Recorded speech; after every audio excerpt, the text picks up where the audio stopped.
今天呢，我们继续来讲地心人传话这本书。地心人布韦罗呢，为地球人吴凡揭开了佛道两教文化来自于外星文明的谜底。原来地球上还曾经存在着几种不为人知的文明，就连《山海经》这本上古奇书呢，也与宇宙文明呢有着密不可分的关系。以下的故事呢非常玄幻，大家理性观看。Hello， 大家好，我是宇哥。Hello， 大家好，我是小唐。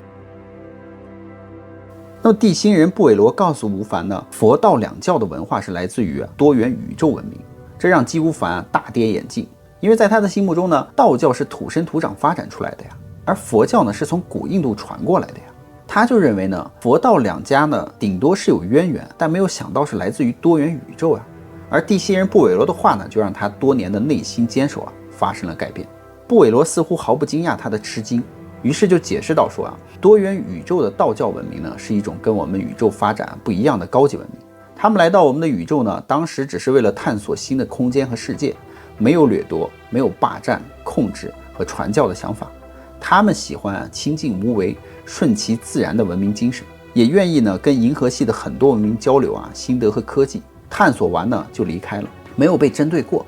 5000年前呢，道教文明离开银河系，来到星系猎户座的边缘呢，偶尔就发现了地球，于是被深深的吸引当时的考察地点呢是古华夏，他们考察了一段时间离开呢，留下了一些文化和总结呢，就传给了华夏祖先。经过了长期的融合呢，逐渐就形成了本土国教，才让华夏人认为是土生土长的文化传承。布韦罗的回答呢，再一次让吴凡呢分不清东南西北。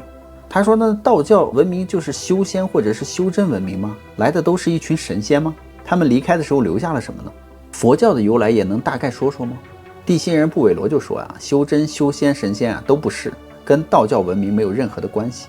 这些呢是古华夏民族自我发展的独特文化，跟道教文明不沾边。首先你要知道地球文明种族呢都是碳基生物，所有的生物都是以碳元素为有机物质的生命，包括人类呢也是碳和水为基础嘛。维持生命的食物呢是碳水化合物。而从多元宇宙远道而来的道教文明呢，是流基生命，是一种可以耐高温特殊的生命体。硫元素呢，可以想象成二氧化硫或者是二氧化碳的气体。在硫元素的环境中诞生的生命呢，生命力比我们的碳基生物坚韧顽强，发展出的文明呢，跟我们的宇宙与众不同。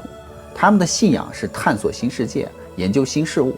道教文明来到地球之后呢，把人类的身体构造和所有的花草树木都研究了一遍。离开的时候呢，见到这些远古人灵智未开，过着茹毛饮血的日子，非常的辛苦和危险，而且当时的生死概率极高但是碍于法则呢，他们又不能干涉人类的发展，于是他们就把地球研究的总成果呢，写成了医道，传给了华夏祖先。于是就交给了华夏人类生病可以用各种的草药对症下药治疗身体，效果出奇的好，大大的解决了当时的华夏人的生存概率。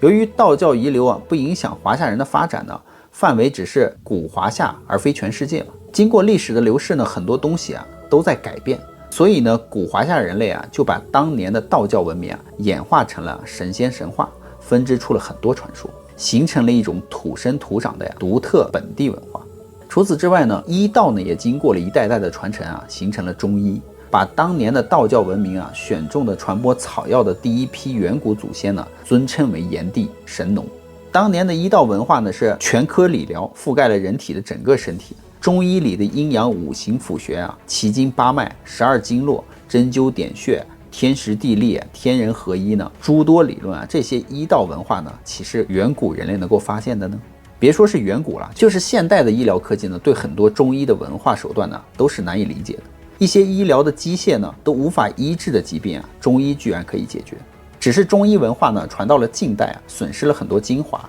跟以前呢没有了很多可比性。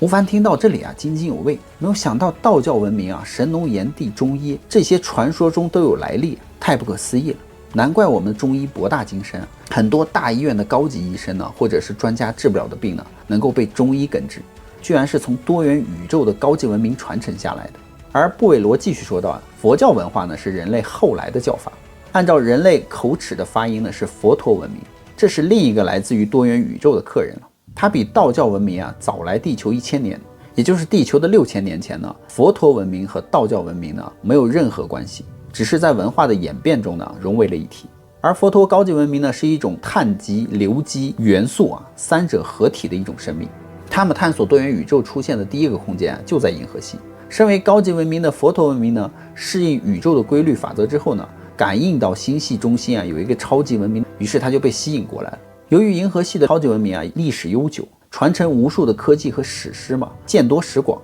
因此呢，对其他多元宇宙来拜访的客人也是见怪不怪。当时多元宇宙的客人来到了银河系呢，只要不掠夺、不挑战争、非邪恶种族呢，超级文明都是来者不拒。当年的佛陀文明一开始相处的还可以，但是后来呢，发现这个佛陀文明特别喜欢传教，他们有一种神奇的手段就类似于心灵的蛊惑或者是科技洗脑的结合，能够把灵智或者是种族蛊惑，可以死心塌地的为他们奉献，舍生忘死，并且还坚信死后可以得到极乐，而且还控制生命种族呢，为其做事。这种手段呢，在银河系的文明的历史中很少出现。这件事情当时就引起了银河系所有文明的重视和防范。最后经过决定呢，要求佛陀文明离开银河系，从此不能够再回来。由于高级以上的文明呢，拥有超强的科技，所以不到万不得已不会发生战争，否则整个银河系都会遭殃嘛，伤及无数有生命的行星。佛陀文明呢，并未对银河系造成影响，所以只是让其离开，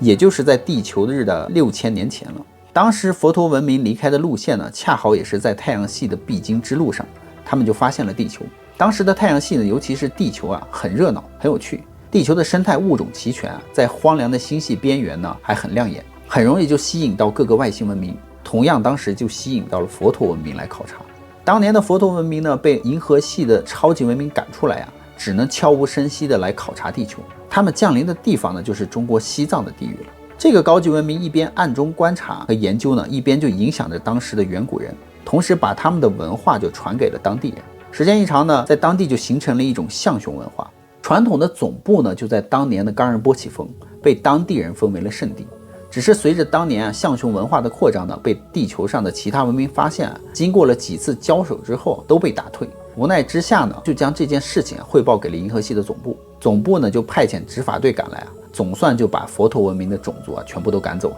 但却把当年资源丰富、山河秀美的西藏就搞成了满目疮痍的恶劣地带，直到现在呢都没有完全恢复过来。吴凡呢只听过关于西藏的一些传说，比如布达拉宫消失的古王朝等等，觉得那里是个神秘的地方。现在听布韦罗讲了佛陀文明的来源他对这片古老的区域就产生了许多的好奇，于是他继续就追问那么佛陀文明离开地球之后又发生了什么事情？现在的西藏还有佛教文化，古印度和现代的印度也有佛教文化，还成为了3大宗教之一，这是怎么回事呢？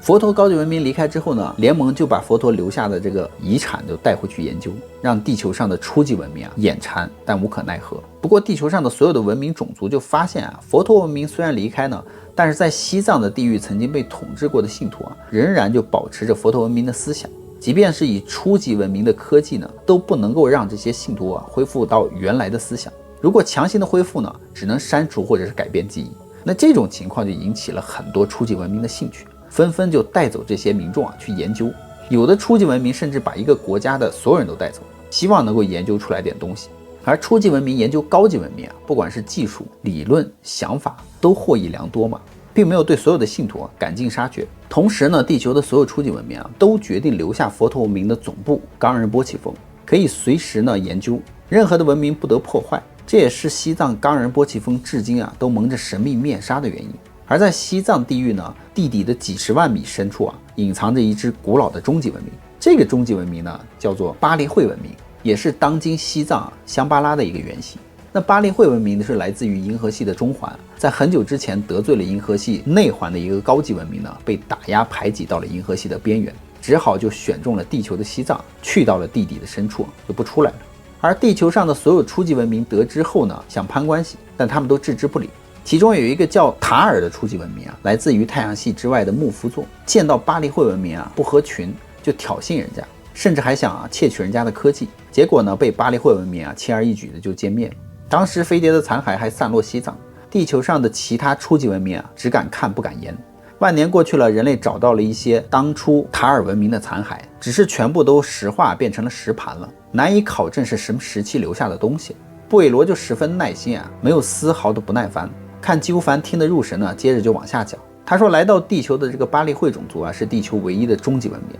来到西藏隐士，闭门不出，即便出去呢，也不跟其他初级文明打交道。后来这个佛陀高级文明降临西藏呢，被银河系执法队赶走之后啊，这个巴利会终极文明啊，立马就控制住了大部分的象雄文明做研究，只留下了少部分啊给了初级文明。当时的这个巴利会啊，终极文明还把象雄文明的很多国家和人口也一同带入了地底，这也就是人类口中的地心世界香巴拉的由来。此后呢，巴利会文明啊就再也没有出现过了。于是地表上的其余象雄文明呢，随着时过境迁呢，渐渐就演变成了现在的西藏和佛教了。因为巴利会文明呢，只是研究被洗脑的象雄文明和民众嘛，想从里面找出佛陀高级文明的一点知识，懒得去管地表的其余国家了。所以剩余的国家人口呢，在历史的长河中啊，由于天灾人祸、战争等各种原因呢，经历了一代又一代的变迁。后来呢，后人就逐渐忘记了以前的象雄文明，只保留了以前的一些习俗和传说，所以逐渐就变成了现在的西藏佛教文化。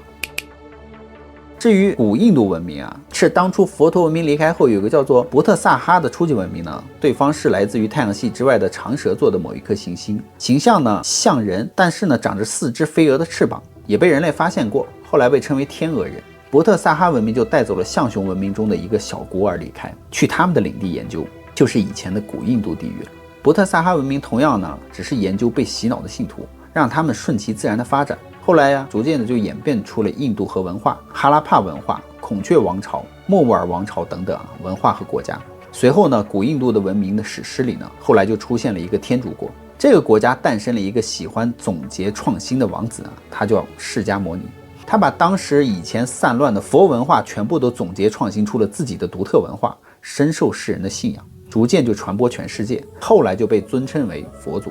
不管是巴利会终极文明呢，还是博特萨哈初级文明，或者是其他文明，都没有从信徒身上或者是思想中找到有价值的参考知识。而佛陀文明呢，对自己的技术保密很严谨，所以所有的初级文明最后一起达成默契默许象雄文化自然发展，暗中观察这个文化，或许会有新的发现。只是呢，没有想到这么多年过去了，当初的这个佛陀文明就演变成了现在的佛教文化，其他没有任何的发现。除了发现呢，佛陀文明对思想的造诣颇深，那对生命的思想改变呢，属于化学元素。这点造诣呢，初级文明都能够信手拈来。不过研究呢，把古印度的文化折腾得乱七八糟，导致了后来越来越乱。这也是现在印度地区各种传说盛行，当地人呢有着很特殊的风情和风俗的原因。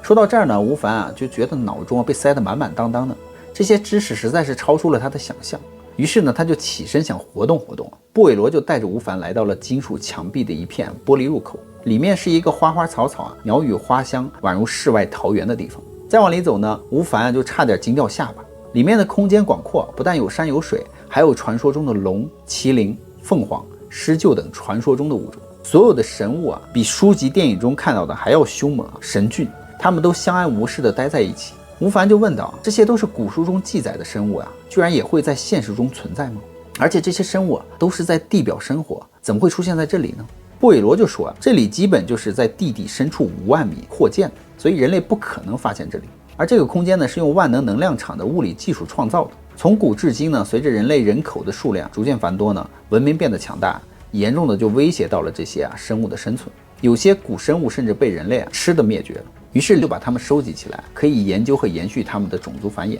经过了培养和驯服呢，它们已经完全被驯化了。万能量场的意念传递技术可以跟野兽交流，它们也可以在这里和平共处了。而吴凡就把手放到玻璃上，那里就盘旋着一条中国神话中的龙。布韦罗走到他的身边呢，就告诉他说山海经里在今天找不到的那些奇珍异兽呢，有的是由于环境破坏灭绝了，有的是人类大肆的捕杀消失了，有的动植物呢是外星文明从自己的星球带过来科研的，或者是实验变异出来的。比如呢，地浆也被古人称作混沌，这种生物呢就是从外星来的，身体圆润长有6翼4足，外表没有耳目口鼻等器官。地浆在它的星球上不需要进食，身体吸收周围类似于无线电能源的东西，不需要排泄。由于每天无所事事呢，就喜欢上了艺术来打发时间，所以在《山海经》里呢，它是一种多才多艺的神鸟。还有奇种也是外星生物，来地球适应之后呢，喜欢上了瘟疫的味道。如果哪里出现瘟疫呢，它就会提前嗅到，被远古人当成了凶禽。另外，《山海经》里面记载的那些奇形怪状的生物呢，都是外星生物。布韦罗指了指那条龙啊，他说龙是一种智慧很高的生物，懂得操控远古的万能量场，借助万能量场呢，就能够飞天遁地啊，控制天气。这也是古人传说中啊，龙可以控制天气下雨的一个缘由。龙不只在中国出现过，地球的其他地方其实也出现过，还跟地球的一些大型生物杂交受孕，产下了一些变异的物种，比如说蛟龙、应龙。西方的国家中传说各种属性的巨龙，比如说有什么九头龙啊，都是龙的后裔。他说只是后来呢，极端的远古人啊，坚信吃了龙肉呢可以脱胎换骨啊，长命百岁，所以龙呢被收走了。既然聊到了《山海经》呢，吴凡就索性想要问个透彻，那《山海经》和外星人到底有什么深切的关系呢？布韦罗就利用5D 全息影像给他展示了几幅画面，让他能够更好的了解远古稀缺物种。比如《山海经》里的獾书呢，其实是从远古欧洲带回来的独角兽，被外星人研究之后呢，有一些活体放回了自然，被远古人看见了，还没来得及多观察呢，不久之后由于水土不服就全部死亡了。后来独角兽在欧洲也被捕杀灭绝，而鹿鼠呢是当年的非洲斑马被带回了亚洲。这种马儿生命力很顽强，本来可以在亚洲的丛林繁衍下去的，不过被远古人当作不祥的物种捕杀光了。球鱼呢，在远古时代被外星人从中美和南美带回来研究了。这个生物的名字呢，从古至今传了下去。有的变异的生物研究出来身上带有病毒所以放任自然呢，就能把远古人感染出瘟疫。所以面对这种情况呢，大多数是放出了智能净化器净化空气和环境嘛。只要空气中没有了病毒远古人的身体就会好转。由于智能净化器的样子像鸟古华夏人就给它取了一个名字叫青根。不过呢，也不是所有的变异的生物都对古人有害，也有变异的生物是对身体有益的。比如西边，长期躺在它的皮毛上睡觉呢，可以免受毒热恶气的侵袭。于是吴凡看着眼前的这些图像呢，那些生物是如此的鲜活，但现在却再也见不到了，令人叹息。他突然就想到山海经里还有各种千奇百怪的国家和奇特的人种，那他们都是外星生物吗？难道他们也像这些生物一样都灭绝了吗？让我们下集再见喽。那么好了，故事呢，宇哥也就讲完了。好啦，我们今天视频就到这，大家还喜欢我们这一期做的节目吗？喜欢的话请留言点赞加转发支持我们的视频哦。我们会在每期节目最后下方留言当中选出一个我最喜欢的留言来进行宠粉活动。宠粉活动的礼品呢，就是宇哥之前讲过的一些书籍，还有小糖抱过的娃娃，所以请大家多多留言哦。那我们下期节目再见吧，拜拜。